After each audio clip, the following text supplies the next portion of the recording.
नमस्कार। वंदे मातरम। जय श्री राम। संघ प्रमुख परम पूजनीय जी मोहन भागवत जी के एक वक्तव्य को लेकर के, बल्कि उनके लगातार इस तरीके के इसी आशय के वक्तव्यों को लेकर के, और देश में जो बौद्धिक वर्ग है, राजनीतिक वर्ग है, सामाजिक वर्ग है, उनके बीच में एक बहस छिड़ी हुई है कि संघ प्रमुख ने ऐसा कैसे बोल दिया कि जहाँ कहीं भी मस्जिद है उसके नीचे मंदिर ढूंढने की कोशिश मत करो, या कि हर मस्जिद के नीचे शिवलिंग मत तलाशो, या कि यहाँ तक कि अतिरेक में यह तक उनके वक्तव्य की व्याख्या कर दी गई कि हिंदू धर्म इस्लाम के बिना अधूरा है, ये भी व्याख्या कर दी गई। और इसी तरीके से अनवरत हमारे संविधान का जो मूल भाव है वो सनातन का है, और पूरा हिंदू धर्म जो है, सनातन धर्म है, वो संवैधानिक है। इस तरीके की बातें अलग अलग तरीके से कुछ उनके वक्तव्यों का सही सही परिप्रेक्ष्य में उनको लिया गया। कुछ ने उसको आलोचनात्मक तरीके से लिया, कुछ ने उसके अन्यान्य अर्थ निकाले, और फिर अपने अपने तरीके से उसमें ये भी कि उनके द्वारा ऐसा नहीं कहा जाना चाहिए था कि ये जो हर मस्जिद दरगाह के नीचे जो मंदिर ढूंढ रहे हैं या शिवलिंग ढूंढ रहे हैं, ये देश का वातावरण खराब करने के लिए का कार्य हो रहा है इससे, और इससे ऐसा नहीं होना चाहिए, ये एक आशय। लेकिन सीधे सीधे जहाँ पूजनीय जी ने, भागवत जी ने जिस परिप्रेक्ष्य में लिया है, कुछ लोग बहुत अतिरेकवादी, एक वक्तव्य उनका उसमें शामिल किया गया कि अपनी राजनीति चमकाने के लिए, या कि अपने नेतागिरी को प्रतिष्ठापित करने के लिए, नेतागिरी चमकाने के लिए कुछ लोग इस तरीके के मुद्दों के पीछे ज़्यादा पड़ रहे हैं, ये भी एक आशय लिया गया। तो द्वंद्व बड़ा हो गया, और संघ प्रमुख का जो परम पूजनीय जी का जो पद होता है, माननीय परम पूजनीय सरसंघचालक जी, तो संघ प्रमुख जरूर कहते हैं, सरसंघचालक जी का पद बहुत महत्वपूर्ण होता है। और हम जैसे तृतीयवर्ष शिक्षित स्वयंसेवकों के लिए वे ईश्वर तुल्य है, और उनका कहा भी जैसे पत्थर की लकीर के जैसे होता है। यहाँ पर मैं एक अब दूसरी बात शुरू कर रहा हूँ।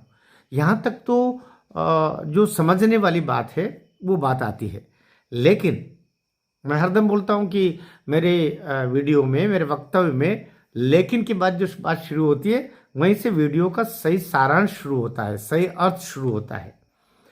स्वयंसेवकों को, हम जैसे लोगों को, आप में से भी बहुत सारे बंधु होंगे, और भारतीय जनता पार्टी में जितने काम करने वाले बंधु हैं उसमें ज़्यादातर संघ से निकल के आए हुए लोग ही हैं। संघ से जो दीक्षित होकर के जो बंधु जाते हैं, कुछ को भेज दिया जाता है, कुछ खुद ही चले जाते हैं, और कुछ को बीजेपी की तरफ से बुलाया जाता है सांगठनिक रूप से। ऐसे बहुत सारे जहाँ उनकी उपयोगिता है और वो उसको काम भी करते हैं। लेकिन संघ प्रमुख जी के वक्तव्य को यूं आलोचनात्मक दृष्टि से, या कि व्यंग्यात्मक तरीके से, या कि असम्मानजनक तरीके से बोलना बहुत गलत है। ये तपस्वी लोग हैं, ये साधु लोग हैं, जिन्होंने पूरा जीवन लगा दिया सनातनियों को, हिंदुओं को एकजुट करके, और उसका सनातन में अगर कुछ बुराइयां हैं उनका परिष्कार करने के लिए, हिंदू समाज को एकजुट करने के लिए इन्होंने सब कुछ होम दिया। परम पूजनीय भागवत जी कहें, हमारे भैया जी जोशी कहें, और फिर लंबी परंपरा परम पूजनीय हेडगेवार जी से लेकर के, तो गुरु जी से लेकर के, तो वो श्रृंखला यहाँ तक चली आ रही है। करोड़ों हमारे स्वयंसेवक बंधु हैं, तो सबकी भावनाएं उनके वक्तव्य से भी जुड़ी हुई हैं, और संघ से तो है ही। हमारे लिए व्यक्ति प्रमुख नहीं होता। संघ सदैव ये दीक्षा देता रहा है, सिखाता रहा है, शिक्षा देता रहा कि भगवा ध्वज, क्योंकि मनुष्य में खामियां हो सकती है, बुराइयां हो सकती है, कमियां हो सकती है, हमारे भगवा ध्वज को गुरु मान करके और उसके आदेशों के अनुकूल हम अपने जीवन को लगाते हैं। तो हम शाखा में भी जाते हैं तो भगवा ध्वज को उसको गुरु मान करके ही तो उसको प्रणाम करते हैं। तो संघ प्रमुख जी ने जो बोला है, मैं एक महत्वपूर्ण बात की तरफ आपको इशारा करना चाह रहा हूँ, और मैं भी इशारा ही करूँगा, क्योंकि सोशल मीडिया हो, ये जो बात कर रहे हैं, यहाँ पर भी कहने की सीमाएं हैं, यहाँ पर भी कहने की सीमाएं हैं, और संघ प्रमुख जी के लिए भी कहने की सीमा है। आपको उसमें आशय तो पकड़ना पड़ेगा। आप ये नहीं हो सकता है कि आपके कान में आकर के कोई बोले या आपको लिखित में बोले कि ऐसा ऐसा करना है। हम आप लोगों में से कई लोगों ने जो वर्क किए होते हैं कि हमको कोई प्रमाण पत्र मिलता है, लेकिन संघ को पता है कि कौन कौन सा उसका दीक्षा प्राप्त किया हुआ, शिक्षा प्राप्त किया हुआ उसका स्वयंसेवक है। उनके पास पूरा रिकॉर्ड है। आपके पास हो न हो, आपके रिकॉर्ड से कोई अंतर पड़ता भी नहीं है। इसलिए संघ के उस पूरे परिवेश को अपनी प्रतिक्रिया से प्रदूषित करने का प्रयास करना नादानी है। ऐसा नहीं करना चाहिए। मुझे पता है और आपको भी पता होगा, कई लोग पूरी जान लगा करके और सनातनी समाज की हिंदुओं के जो पूजा स्थल है उनको बचाने के लिए, उनको निकालने के लिए और वस्तु स्थिति पता करने के लिए अपनी जान लगा रहे हैं। अश्विनी उपाध्याय जी सुप्रीम कोर्ट के बहुत बड़े वकील हैं, उनके द्वारा विष्णु शंकर जैन जी, ये पूरा पिता पुत्र की जोड़ी अपनी जान लगाए हुए हैं। उनको कोई सिक्योरिटी मिल रही है?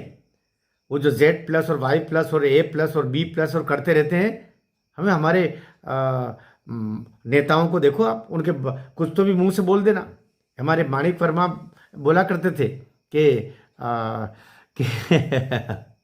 चलो छोड़ो, फिर कुछ लोगों को लगेगा हाँ कि व्यंग कर रहे हैं। तो समझना चाहिए कि संघ प्रमुख ने जो बात बोली है वो समझने के लिए बोली है।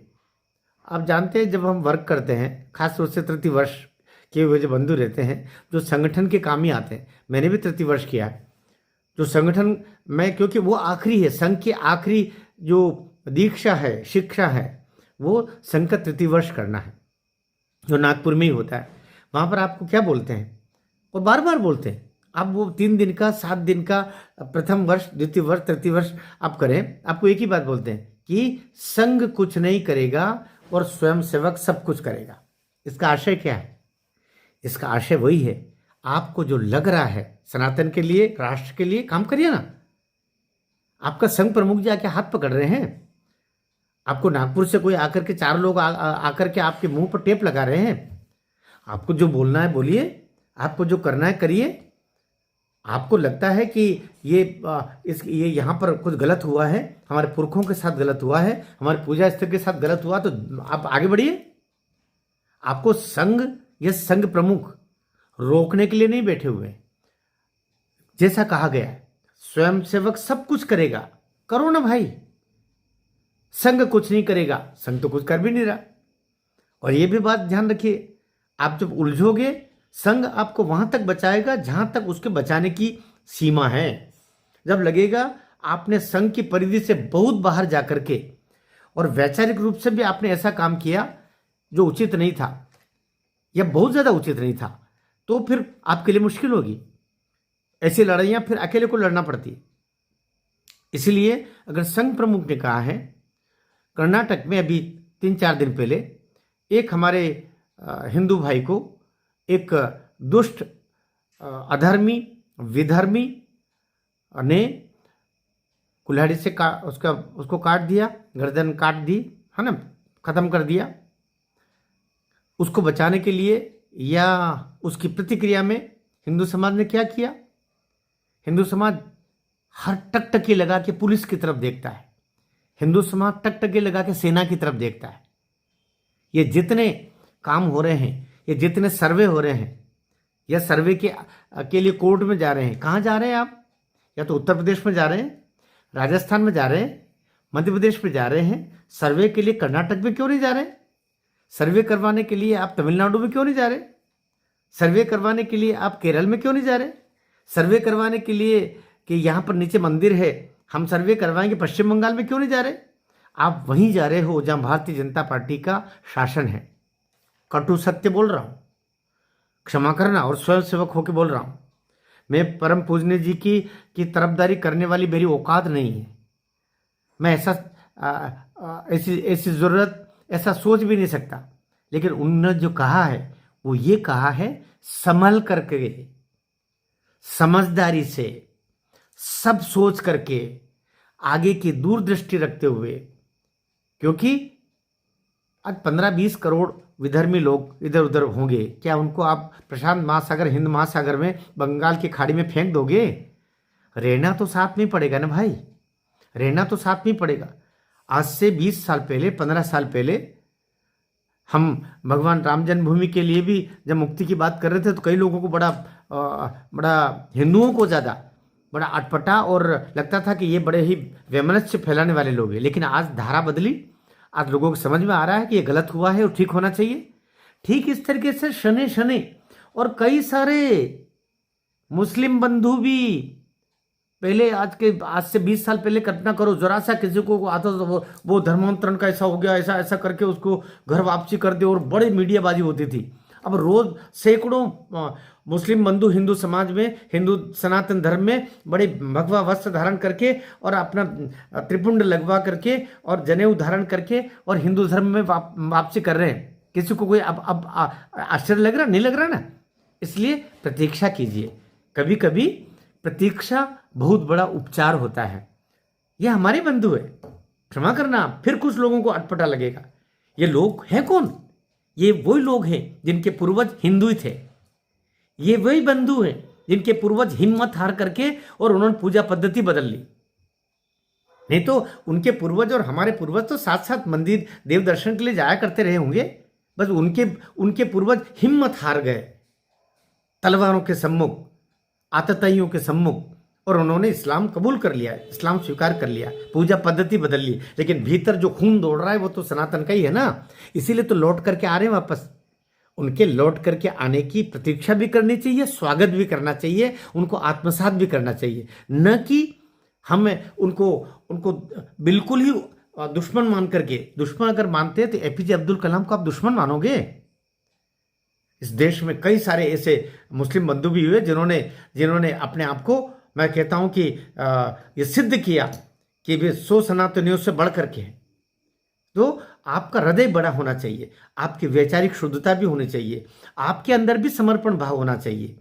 इसलिए परम पूजनीय जी ने जो बोला है गलत नहीं, और ये भी सही बात है कि हम चाहेंगे कि विधर्मी खुद हमें आगे रह करके और वो मथुरा भगवान कृष्ण की जन्मभूमि दे देंगे, वो काशी विश्वनाथ का हमारा मूल जो मंदिर है और शिवलिंग और वो सब कुछ जो पता चल गया है वो हमको दे देंगे। ये देने वाले नहीं है, क्योंकि उनमें भी दुष्ट लोग ज़्यादा है।